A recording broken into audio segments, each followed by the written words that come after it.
So let me go to Jose Saldana, who promised to give us a perspective on the sort of origins of mass incarcerations in the US, as well as how this has impacted on Black people. And in the context also of the rise in the present moment, or rather the weaponization of white supremacy as a basis of continuing to marginalize others. It will be useful to hear from you how your work can feed into this conversation that we want to build in order for us to understand structural drivers, origins, and probably come to a solution. So I will now invite Jose, so that you can take the floor. Thank you. 10 minutes. Greetings, everyone. Good afternoon, good morning, good evening, whatever it is where you at. My name is Jose Hamza Saldana. I am formerly incarcerated. Nearly 3 years ago, I was released from prison after close to 4 decades of incarceration. So a lot of what I speak about from my personal experience that has defined my consciousness and my perspective on this very, very important discussion. And because it feels so honored to come from a prison cell where I was serving a life sentence to being a part of this urgent discussion. It is a great honor, and I feel very, very fortunate. We trace the origins of mass incarceration in the United States to a specific incidents that actually happened around the world. During the 1950s and 1960s, the so-called third world countries around the world were fighting for national liberation from colonial oppression, neo-colonial oppression. This political and social consciousness spread in communities of colors across the United States. Grassroots movements evolved, calling for community control, racial justice, and social justice, and an end to the terror of police murder and brutality.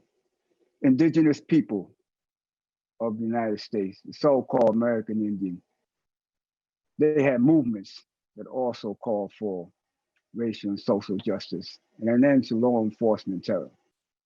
The Black Panther Party, the Brown Berets, was called for racial and social justice for the Mexican Americans in the United States and the western part of the country. The Young Lords Party, a Puerto Rican version of the Black Panther Party, was address the conditions, the horrific conditions of Puerto Rican people in the urban areas of the United States. And I was also a member of that party, as well as the Puerto Rican independence movement. These are just examples of the grassroots movements that were calling for control of their communities and for basic fundamental human rights. In 1979, the FBI, the leading law enforcement agency in the United States, made a bold racist declaration that the Black Panther Party was the biggest threat to the national security of the United States. We're talking about a political reform party that created the free breakfast program to address a need of children going to understaffed schools, public schools, hungry because their parents could not give them breakfast before they went to school. So the Black Panther Party addressed this crisis by creating the free breakfast program. And for this, they were declared the biggest threat, the greatest threat to the national security of the United States. And just 2 years later, the government of the United States will launch the war on drugs. The war on drugs was just a cover for the war on Black people and brown people all over the country and the communities that they were a part of. So this war on drugs focused on the leadership of these grassroots movements and the communities that supported their efforts to resist racial and social injustice. The national policies of mass incarceration was created as the final solution to decisively suppress all support for resistance to racial and social injustice, neutralize grassroots leadership, and maintain control of these communities. The entire criminal legal system across the United States is dominated by the legacy of racism. And it became legal to target communities of color. Assassinations of grassroots community leaders became legal. Laws were enacted to criminalize entire communities. Laws enacted to prosecute teenagers, Black and brown teenagers, as adults and give them life sentences. Laws were enacted to give anyone who's been arrested and convicted for any crime 3 times, it doesn't matter what crime it was, 3 times would be subject to a life sentence. All promoted the large scale mandatory life sentence to be imposed on people.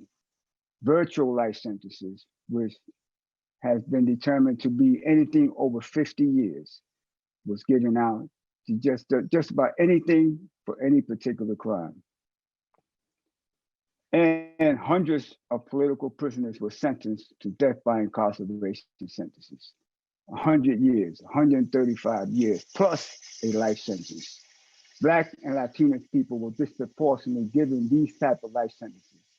Every decade during the height of mass incarceration, every decade, the population of Black and Latinos incarcerated people would double and continue to double for 3 consecutive decades. Recently, Black women were determined to be the fastest growing population of incarcerated women. And this is a fact. This is something that has to be taken into consideration because it has devastating impacts on the family.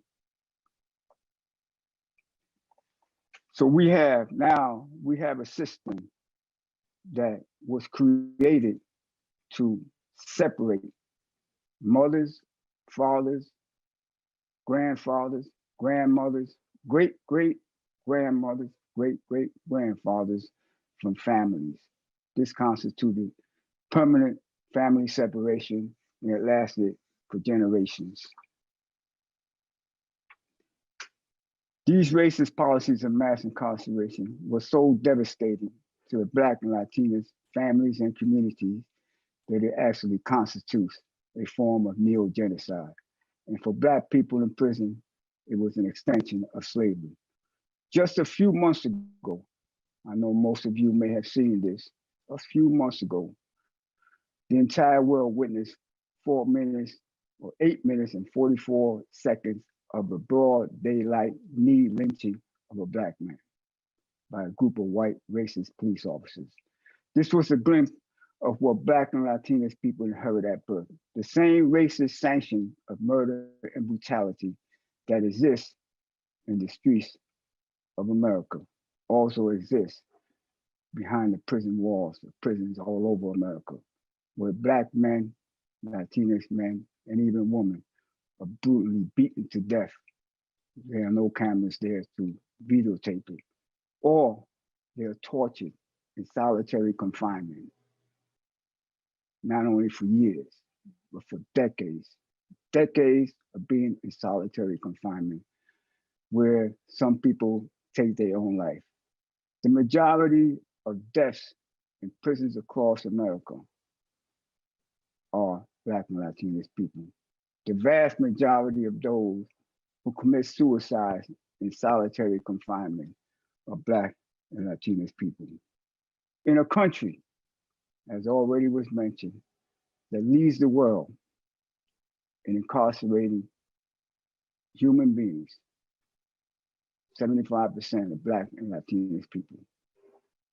A country that leads the world in people serving life sentences. You will think that if prisons and incarceration equal public safety, America will be the safest country in the world. But it isn't. It isn't because mass incarceration was never intended to be about public safety. mass incarceration was intended to be the final solution to controlling the communities, not just economically, but politically, and the entire structure, the family structure of the Black and Latinx communities. So what we have today is marginalized communities who are, for the most part, powerless to determine their own destiny. If we continue on this path, we will create a society that depends on prisons as the only solution to resolve societal problems that were created by the legacy of racism. Unless we pursue reforms that address the legacy of racism, we will never address this problem.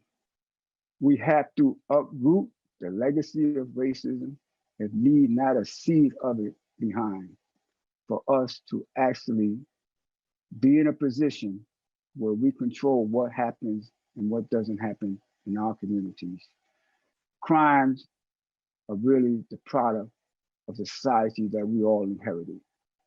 I know because I was in prison for nearly 4 decades, and we in prison created the therapeutic programs that transform our lives. I would not be the person that I am today if elders that came before me, and unfortunately, most of them have perished in prison. But these elders were the ones who helped me and helped literally a generation of men and women transform their lives so that they could return back to their home communities as returning citizens of that community, ready and willing to be a part of the solution-making process of their home communities. This is the solution because we have to address racism. If we do not address racism, reforms that do not address racism takes us nowhere. We have to uproot this with finality so that we as human beings can develop human relationships with each other and that others will respect and honor the humanity and dignity of all human beings in society. Thank you.